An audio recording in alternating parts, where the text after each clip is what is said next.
大家好，這裏是 Medispace TV。今天我們要來聊聊，在北京這座城市裏，正悄悄上演的經濟崩壞真相。曾經繁華的高級購物中心，如今空蕩蕩地像座鬼城。失去工作的年輕人在街頭失魂落魄地徘徊。即便表面上看來依舊井然有序，但這座首都的核心地帶其實已經開始崩塌。據統計，有些精華地段高達93%的店鋪已經倒閉。透過櫥窗看過去，裏面只剩被搬空的重機具和貼滿牆的招租告示。這座曾經代表中國經濟圖騰的首都，正逐漸變成一座沈默之城。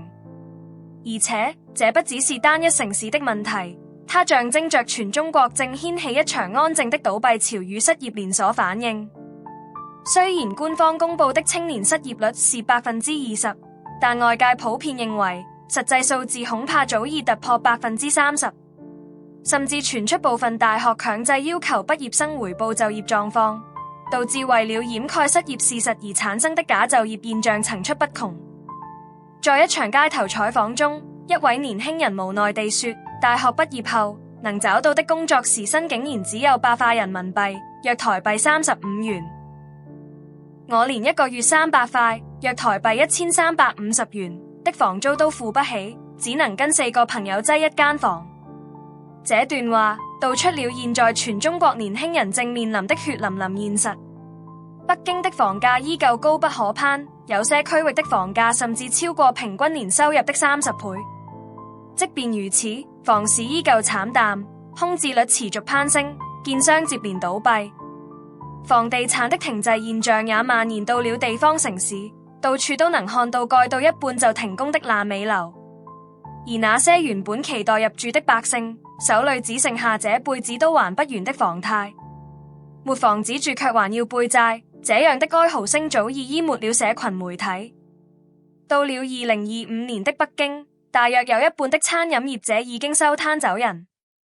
物價飆漲加上消費降級，大家都在縮衣節食。以前週末總是一位難求的人氣名店，現在就算整天沒半個客人也不稀奇。全國上下都在感嘆，物價一直漲，薪水卻動也不動。北京的平均月薪大約是12000塊人民幣，約台幣54000元，但扣掉房租、伙食和交通費，月底剩下來的錢根本不到幾千塊。一位女上班族苦笑着說，我每天午餐都吃泡麵，發薪水那天唯一的好想就是多加一顆蛋。這種微小的奢侈竟然成了現在中產階級的真實寫照。民眾沒錢消費，企業也陷入困境。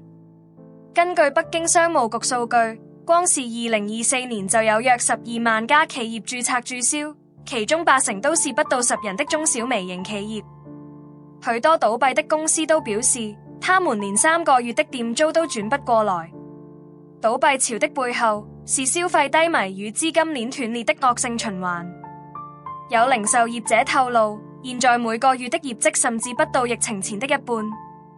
一位在北京郊區開服飾店的老闆感慨，關門前我只能把庫存全部打對折出清。2024年到2025年間，供應商的貨款壓力就增，銀行停止放款，導致跳票的公司越來越多。在北京的商務區 CBD 辦公大樓的空置情況非常嚴重，放眼望去全是招租廣告，租金比去年慘跌了30%。曾經掛滿跨國企業招牌的街道，如今只剩下漆黑的櫥窗和緊閉的鐵捲門。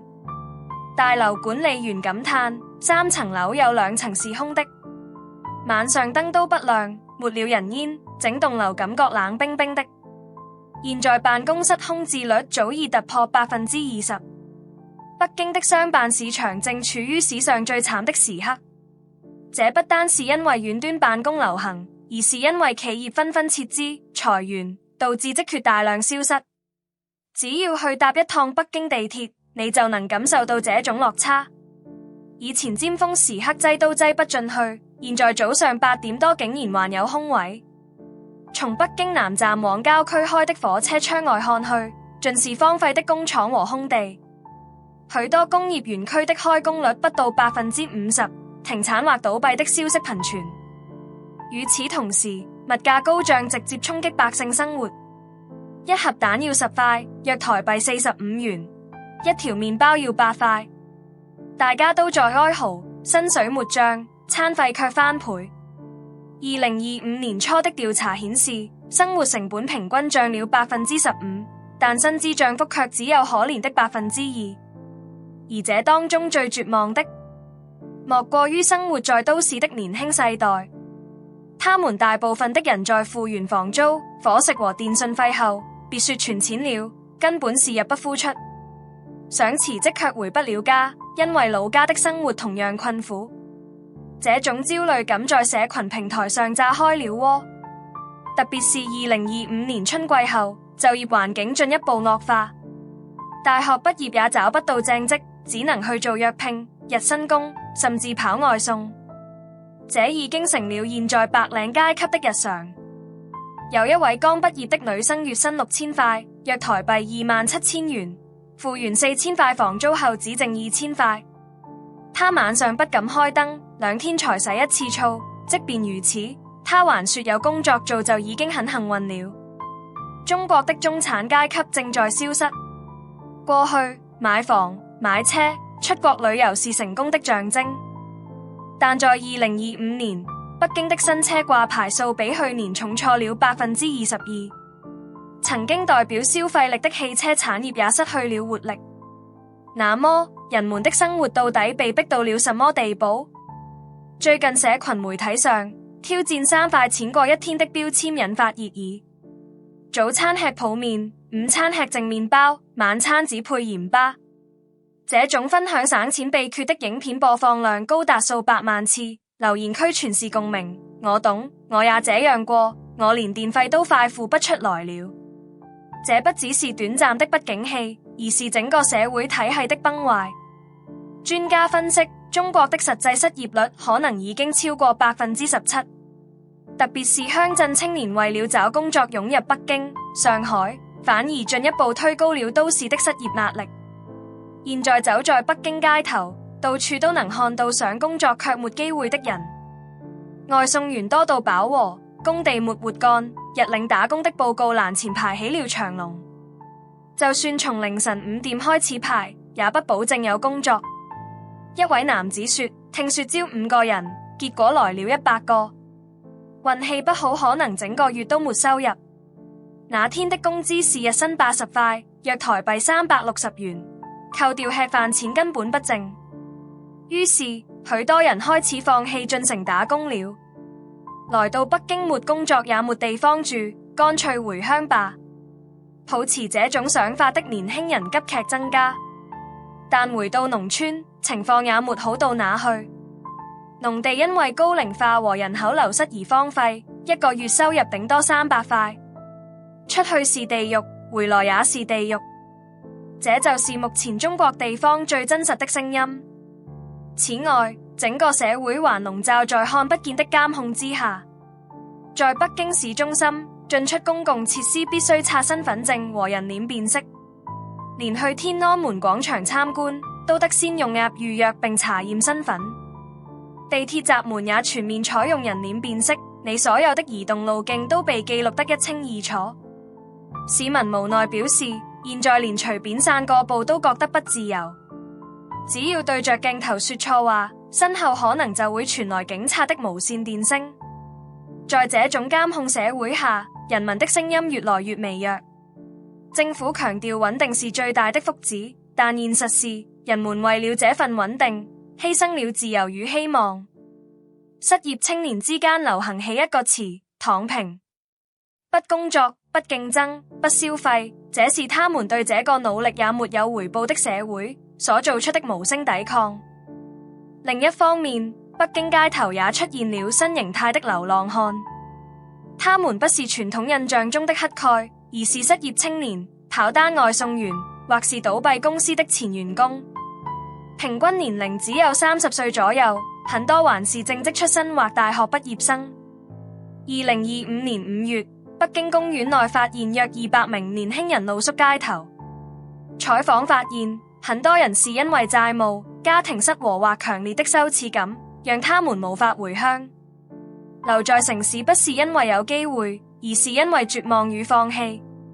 北京的夜晚，地下道的階梯上能看到鋪着紙箱睡覺的年輕人，唯一的亮光是他們手裏的熒幕。他們祈禱着哪怕只有一點點機會也好。而在北京車站周邊，每晚都有志工在發放救濟糧。領取熱湯和麵包的清一色是年輕人。他們曾有過夢想，一份穩定的工作，撐起一個家，開一間小店。但這些夢想都被北京殘酷的現實擊碎了。一位年輕人感慨，再怎麼努力也沒機會。政府不聽年輕人的聲音，只看那些漂亮的數據。他臉上寫滿了疲憊。經濟學家分析，即便官方公布 GDP 成長率是4.8%，但實際體感恐怕連2%都不到。特別是民間消費與投資冷卻，實體經濟持續低迷。更有經濟分析師直言，數字可以造假，但空蕩蕩的店面和失業者是藏不住的。而在這場安靜的崩壞背後，還有一個更嚴峻的問題，那就是出生率斷崖式下跌與人口萎縮。2025年北京的出生人數創下史低，結婚對數也掉了12%。理由很簡單，沒錢養，沒未來。這不只是北京、上海、深圳、廣州等大城市也面臨同樣的困境。曾經帶動經濟增長的中產階級正在消失，這股空洞化正向地方蔓延。農村只剩下老人，學校廢校，往日的活力蕩然無存。村子大概再也等不到年輕人回來了，老人的嘆息聲在空蕩的村莊回蕩。即便北京生活再難，他們也回不去了，因為家鄉同樣沒有希望。中國的勞動力人口已經進入下降通道，2025年勞動人口比去年減少了870萬人，照這樣下去，10年後將損失1億規模的勞動力。儘管政府口口聲聲說經濟正在復甦，但民眾的體感溫度卻是天差地遠。官方數據與現實蕭條的落差越來越大，社群媒體上充滿了只有統計數據在變富的諷刺評論。與此同時，都市區領取食物援助的人龍卻越來越長，排隊的人群中不乏穿着體面的上班族和學生。在生存面前，尊嚴已經是其次了。一位北京大學的經濟學者說道：中國經濟面臨的不是數字問題，而是信任問題。人們不再相信政府，不再相信企業，不再相信未來。一旦失去信任，再多的政策也救不回來。這就是現在的中國，而這場信任危機也正波及全球。過去透過一帶一路大舉投資亞洲與非洲的中國政府，現在面臨大量壞賬。斯里蘭卡、巴基斯坦、寮國接連爆發債務危機。國內民眾也不滿地質疑，為什麼寧願把錢借給國外，也不救國內？對外炫耀國力的中國，如今正走向內部崩解。2025年夏天，一個指標性的新聞傳出，中國超市龍頭人人樂正式下市。這家曾與沃爾瑪、家樂福齊名的通路之王，全盛時期全國有150間店，年營收高達130億人民幣，約台幣580億元。如今卻背負巨額債務，走向破產。原因不外乎過度擴張、管理鬆散以及電商轉型失敗。這簡直就是中國經濟的縮影。